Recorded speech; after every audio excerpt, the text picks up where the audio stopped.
Mesdames et messieurs, bonsoir et merci car vous êtes de plus en plus nombreux à nous suivre. Avant de commencer, n'oubliez pas de cliquer sur le petit bouton rouge en bas de la vidéo si ce n'est pas encore fait et d'activer la cloche de notification pour ne rater aucune de nos prochaines vidéos. On croit souvent être sur une autre planète en entendant des accusations d'exaction prononcées par des puissances étrangères qui ne rêvent de couler le Mali dont le président a choisi d'avoir plusieurs partenaires. Le président Assimi Goïta ne rate pas l'occasion de rappeler que les forces armées maliennes respectent les droits de l'homme. C'est dans ce cadre que le chef de l'État est revenu sur le sujet en faveur de la tenue à Bamako d'une rencontre des magistrats africains.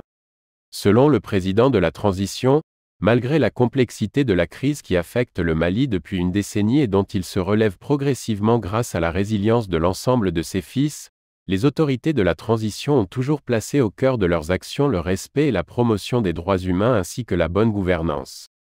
Il a aussi ajouté que la promotion des droits de l'homme a toujours constitué une préoccupation majeure pour le Mali. Selon le président de la transition, le rôle de la justice est fondamental en tant qu'institution, devant, d'une part, garantir les droits et libertés des citoyens et d'autre part, servir de socle pour l'émergence d'une gouvernance vertueuse et d'un nouveau type de citoyen, conscient de sa responsabilité et respectueux de ses devoirs pour la reconstruction nationale. La conférence annuelle du groupe régional africain de l'Union internationale des magistrats tenue à Bamako le 21 février 2023 entre dans ce cadre.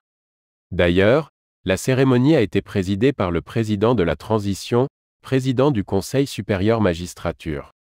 Son thème était « La promotion de droits de l'homme en période crise ». Les responsables de la transition ont fait de cette question leur préoccupation, puisque le Premier ministre, le ministre de la Justice et des Droits de l'Homme, garde des Sceaux, le président du Conseil national de transition ainsi que les membres du gouvernement et le corps diplomatique et consulaire étaient présents à cette cérémonie qui se poursuivra jusqu'au 25 février.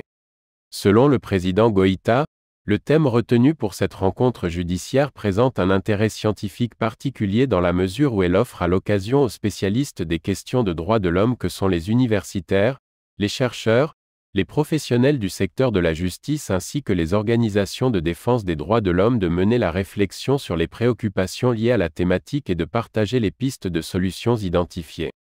Pour Assimi Goïta, par-delà son caractère scientifique, cette conférence offre à la fois au Mali et au Sahel l'opportunité de passer en revue les défis majeurs liés au fléau du terrorisme, à la criminalité transnationale organisée et leurs conséquences.